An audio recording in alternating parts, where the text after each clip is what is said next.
जंगल और पहाड़ों से घिरे एक सुदूर गांव में एक प्राचीन कथा थी। घने हरियाली के भीतर छिपी सोने की गहराई की रहस्यमय कहानी। यह कहानी पीढ़ियों से चली आ रही थी, लेकिन किसी ने भी वह खजाना कभी नहीं पाया।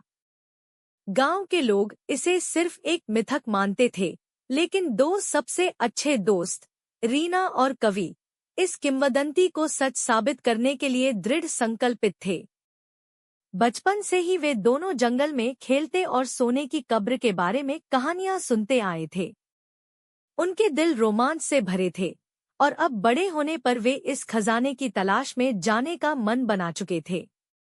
एक दिन रीना ने जंगल की ओर देखते हुए कहा, कवि, अब वक्त आ गया है। हमें इस खजाने को ढूंढना होगा। यह सिर्फ हमारे लिए नहीं, बल्कि गांव की गरीबी दूर करने के लिए भी जरूरी है। कवि ने सहमति में सिर हिलाया। हाँ रीना, यह हमारी जिम्मेदारी है। चलो इसे सच करते हैं।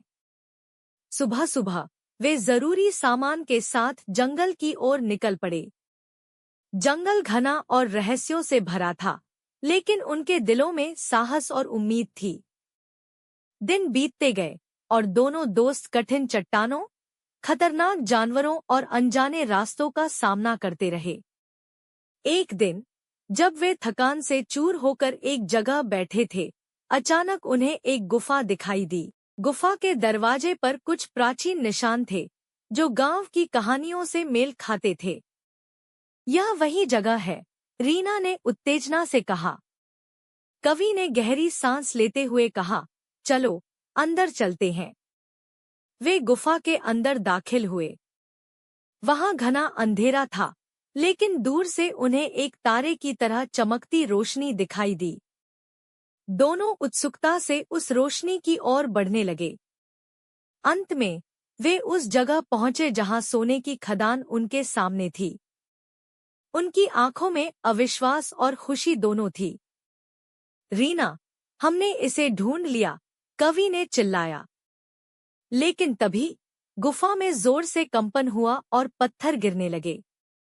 दोनों ने जितना सोना ले सकते थे उतना उठाया और गुफा के द्वार की ओर भागने लगे।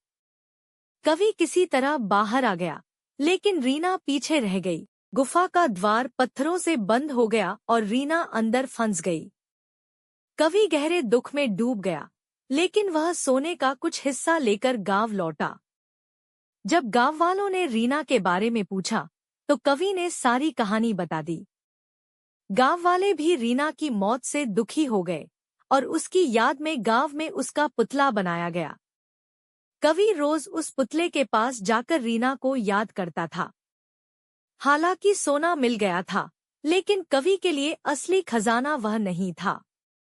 उसने महसूस किया कि असली खजाना उनकी दोस्ती, साहस और अडिग विश्वास था। सोना तो बस उस यात्रा का एक छोटा हिस्सा था, लेकिन रीना की यादें और उसकी निडरता हमेशा कवि के दिल में अमर रहेंगी।